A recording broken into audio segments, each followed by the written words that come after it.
Hi, everybody. Mitch Shanbam here. Thanks for joining me today for the security news update. In the video blog section, we've got two new video blogs, one on CMMC certification types. Are you aware of how many types there actually are? And then the other on the CMMC timeline. And it's getting pretty real. So if you're going to need to be compliant and you're not already actively working on it, you need to be. Next, in the security and privacy alerts, in this month's Patch Tuesday, Microsoft says that 2 of the 0 days are under active exploit. So those are probably good ones to prioritize. And then the CISA director and deputy director plan to leave on inauguration day. So that's unfortunately not a great thing because Jenny Shalí, she's a bit of a national treasure. And obviously, the incoming president has never been a fan of CISA. It's not clear what's going to happen to CISA as a result of this new administration. But, Russia and China are cheering because clearly the government agencies are going to be much more vulnerable over this, and I have no clue what the new administration will do. And for private industry, it means you're going to be even more on your own. You go protect yourself. Remember, whether the government relaxes regulation and enforcement does not mean that you're not going to get sued by shareholders and customers. So, not a great situation. And then, lastly, in the alerts department, Google Cloud is about to enforce multi-factor authentication for all users. Now, this is Google's competition to AWS. So this is not if you're a consumer, although you should be using multi-factor authentication there too, but that's not where that's being enforced. Next, we added a new section this week on CMMC questions and answers as the regulations become more and more enforced.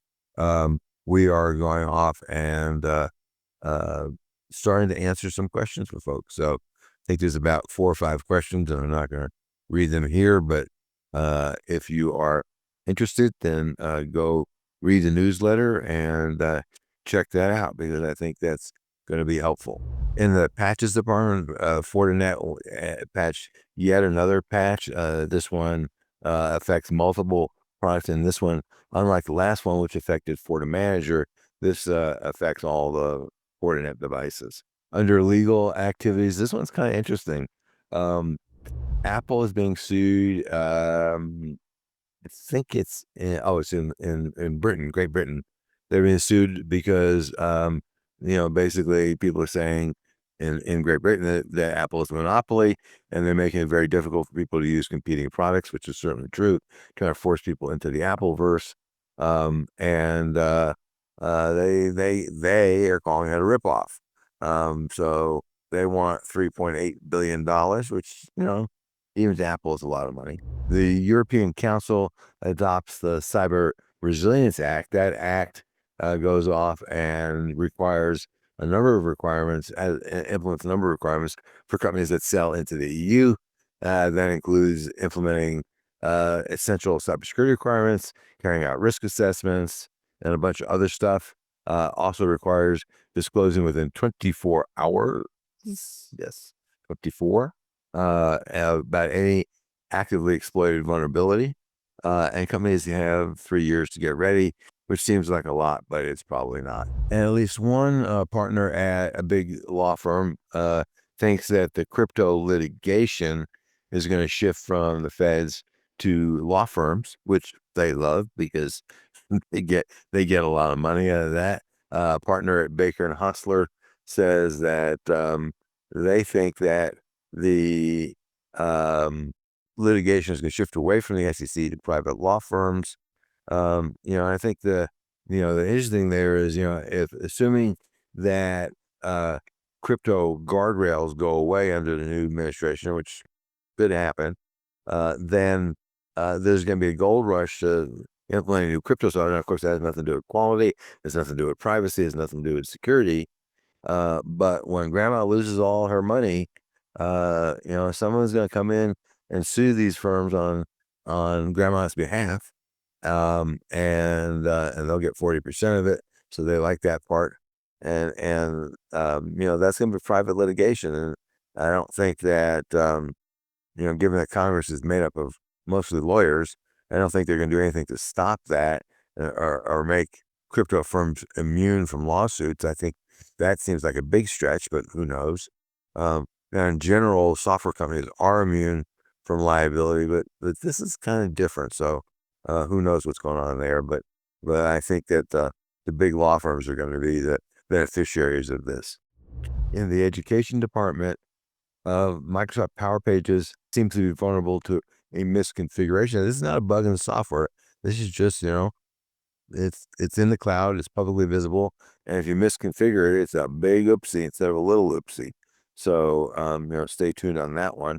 But UK's National Health Service has already leaked over 1 million records because of this. In the breaches department, oil giant Halliburton has disclosed that they spent $35 million so far in their breach from last month. So that's 1 month. They've spent $35 million. And they said, basically, this has just started. Debt relief firm Foret said they had a data breach that impacted 1.5 million people. The breach happened in May. They figured out that people stole data by July 1st.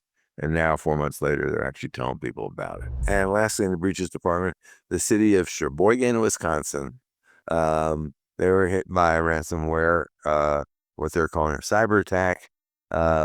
They have received a ransom demand, but they're not saying whether they're going to pay it or not. So, this is just one of dozens and dozens of cities that have gotten hit by cyber attacks this year. And that, for the most part, is because they don't prioritize cybersecurity because, citizens don't care until, they get hit by ransomware and all the city services go away for a month. Next, the MOVEit breach, which started last year, and we'll see where this one goes. I'm not quite sure where this is going to go, but someone is now claiming that they have over 250 terabytes of data. And if this data is text, 250 terabytes is a lot of data. I mean, a lot of data. And what they've said is that less than 0.001% of that data has been released. And they've just started a new campaign. So they just released data on 2.8 million Amazon employees. Amazon, of course, immediately said, wasn't us. It's just our data, but it wasn't us. And so we'll see where that goes next, but this could be another wave of MOVEit data releases. Next, the U.S. is still supporting what I would say is a significantly flawed or fatally flawed UN cybercrime treaty. This is a total gift to Russia and China. And we know that the incoming president loves Russia and China. So I'm sure he will be happy to give them this gift. Basically, what it allows totalitarian regimes to do is demand of U.S. companies with no recourse on the part of the companies to give Russia and China and North Korea, other countries like that, data, when they think their law has been violated, not when our law has been violated, but when their law has been violated. Now, even if the UN approves it next month, then it still has to be approved by the Senate with a 2/3 majority, which I think is a high hill to clear. We shall see. And then, of course, the president would need to sign it. So far from being enforced in the United States anyway. But assuming that the UN approves it, which seems likely, then Russia and China is going to go put pressure, just in terms of social media and other disinformation campaigns to try to force the hands of the senators who would have to approve it. Next, speaking of the next administration, big tech is, I just don't know what's going to happen to big tech. There's kind of been a love-hate relationship between the incoming president and big tech. He would like to be part of big tech because he is a majority shareholder in a big tech company, which is not very big, but is techie. And on the other hand, he hates big tech.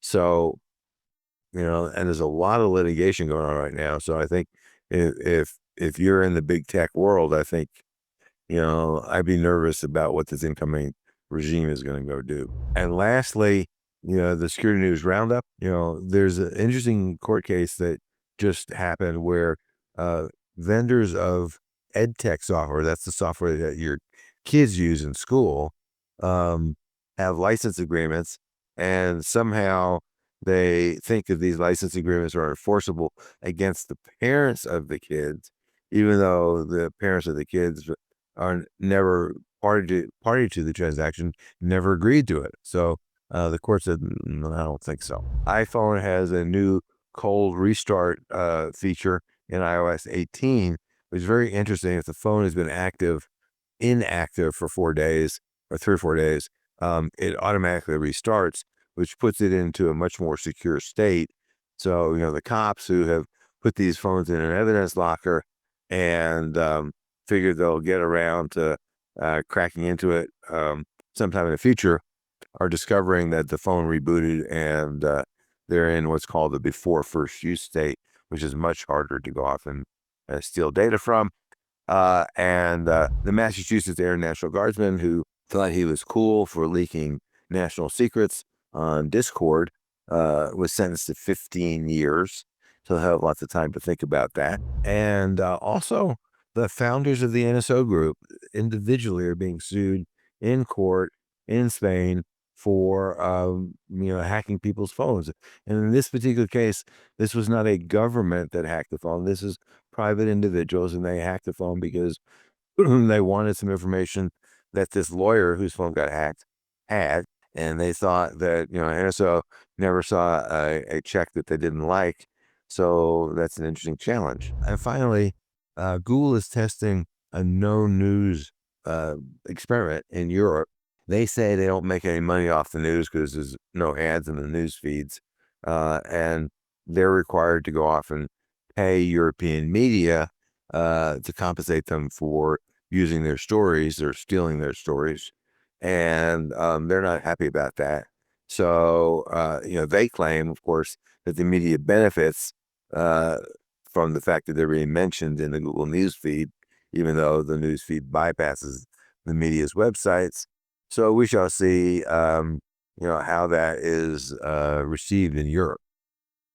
Uh, that's all we have for now. Until next time, thanks for listening. And obviously, if we can help, we'd love to reach out to us. But in all cases, stay safe. Thanks for listening.